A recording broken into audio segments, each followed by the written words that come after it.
Eh bien, en ce mercredi 12 avril, le Club canadien de Toronto avait invité pour son déjeuner d'affaires mensuel le célèbre journaliste de Radio-Canada, Daniel Lessard. Quel avenir pour le journalisme à l'ère numérique? Telle était la question posée à M. Lessard.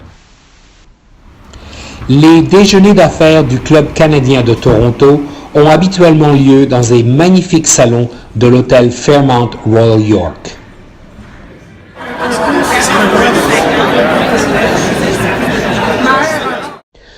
Le Club canadien de Toronto est une tribune qui offre des rendez-vous en français et notamment des déjeuners d'affaires mensuels, donnant ainsi l'occasion aux francophones et francophiles de Toronto d'échanger, de s'enrichir et d'établir des contacts.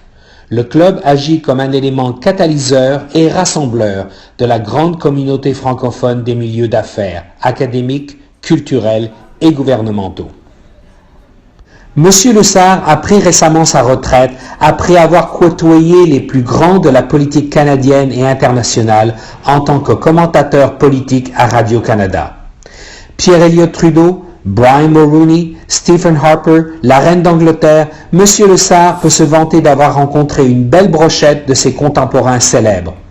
Des événements sortent de l'ordinaire dans sa mémoire, la crise du FLQ et les attaques du 11 septembre au World Trade Center. Mais comme le constate M. Lessard, les choses ont bien changé dans le monde du journalisme.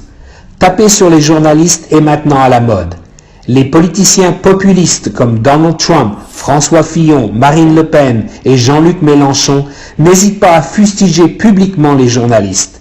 Et comme le souligne M. Lessard, taper sur les journalistes, ça marche en politique. M. Lessard estime aussi que le journalisme sérieux est en danger. Les gens écoutent désormais ce qu'ils veulent entendre. Ils ventilent leur frustration vis-à-vis de l'écart grandissant entre les riches et les pauvres et leur crainte à l'égard de l'immigration, en se nourrissant de faits alternatifs, de fausses vérités. Il faut dire que le métier de journaliste a beaucoup changé depuis ses premiers pas sur le terrain. On est désormais en ondes immédiatement et tout le temps. Pas le temps de réfléchir et d'analyser les faits en profondeur. Twitter, Facebook ont pris le pas sur bien d'autres médias plus traditionnels, comme la presse écrite par exemple.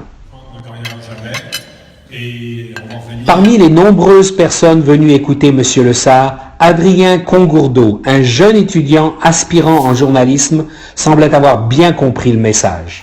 Je pense que le journalisme a évolué beaucoup depuis les 20 années passées, donc je pense qu'il y aura beaucoup plus de journalisme qui se retrouve sur des médias sociaux, disons comme l'Internet, sur des blogs. Donc je m'attends pour devoir travailler avec des compagnies de ce genre-là pour essayer de traverser des messages à des gens à travers ces réseaux sociaux qui sont assez nouveaux quand même.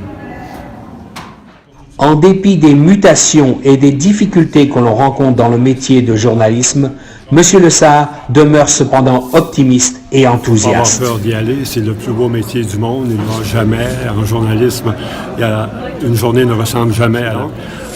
Par contre, il faut avoir les nerfs solides, il faut pas avoir peur parce que les journalistes n'ont plus la cote, ils sont souvent visés, ils sont souvent bousculés.